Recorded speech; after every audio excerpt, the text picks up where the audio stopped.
got a chance. Sorry, y'all. Don't know what happened. I know I've been MIA the last week. Hopefully, you got a chance to kind of see the real of why I've been MIA. My dad got really, really ill and was placed on life support. Was on life support about 5 days. He was just removed off of it yesterday and is doing really good. So my mom, my sisters, and lots of my family members have been supporting with that, just to make sure that we had somebody at the hospital around the clock, as best we could until he came out of it. And praise the Lord, he has come out of it. So we are so grateful. Um, we are in testing week number 2. I think this week we'll round out our testing. We started on Friday for our 6th to 8th graders. And some of the things I just want to point out with testing, I work at a really large school. I think it's the largest middle school in our state with about a little over 1,500 students. And so there are lots of nuances. And of course, all school test coordinators have the autonomy to kind of create the testing schedule that works best for their schools. And so with our school, the way it is working is they're generally, except for Friday when we tested, it's generally 1 to 2 tests given per day. So Friday was like 8th grade science, and today is 6th grade math.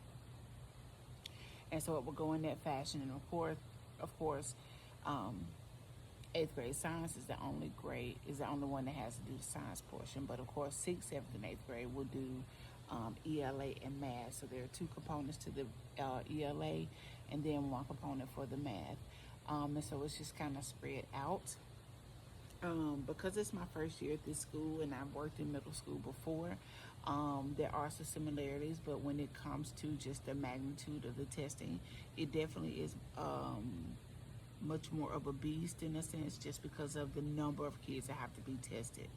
And so spreading it out, but also looking at some of the logistics of how our staff and resources used when testing. I teach EL, and I teach 7th grade EL. We have a person for 6th grade and we have a person for 8th grade.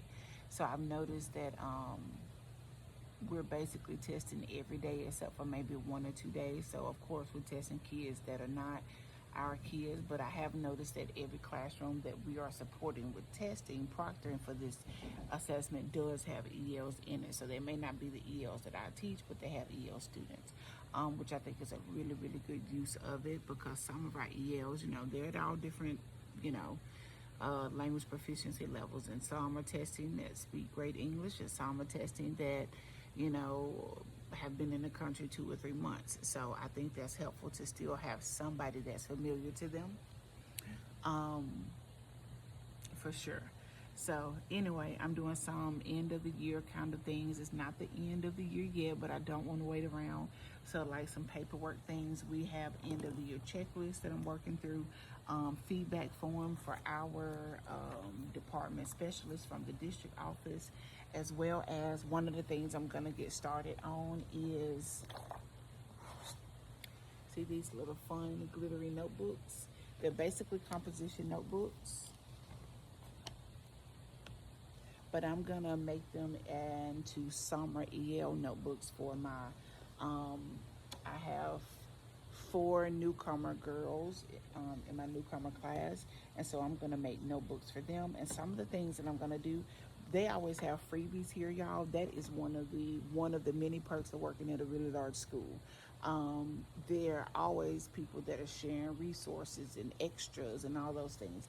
And so when I clocked in this morning, on the table by the clock was all these different resources. So we got silly sentence starters, like a write about. And so they have like the different topics. And then they had stretching students' vocabulary. So vocabulary building strategy activities. And so this really is a teacher book, but what I would do is use it to actually draw and write and paste some things inside of those notebooks that I want to do for my newcomers over the summer. And then I have some reading comprehension card games, and some of this I will copy and um, paste into those notebooks. So in the notebooks, I'm planning to have like a vocabulary section, a writing section, because those really are the two greatest things. Um, I'll put some a little bit of reading stuff in there, but to a couple of our weakest areas are the writing and of course the vocabulary, because it impacts their reading. The more exposure to vocabulary, the better our ELs read and the faster that they read and understand in English, which improves the literacy as well as the comprehension. So once I start working on that, I'll come back and add some photos and maybe even do a video about doing those summer EL notebooks for my newcomers. Anywho, not gonna hold you, girl. Let's have a blessed day. The joy of the Lord is our strength. The joy of the Lord is our strength. God is our refuge and strength and a very present help in the time of trouble. Psalm 46:10. You all have a, that's not 46:10. Be still and know God is 46:10. It may be 46. Maybe it is. There's another one I want to read. God is within her. She will not fall. God will help her at break of day. We often hear that verse referring to women, but of course, if you read that psalm, you know that God was really talking about earth, or that the writer of the psalm, David, was really talking about earth. But it is definitely applicable to us, because um, when God is within us as women, we cannot fall, okay? And so when you feel like you're at your breaking point, just remember that God is with you and he is our refuge. Y'all have a blessed day. Bye.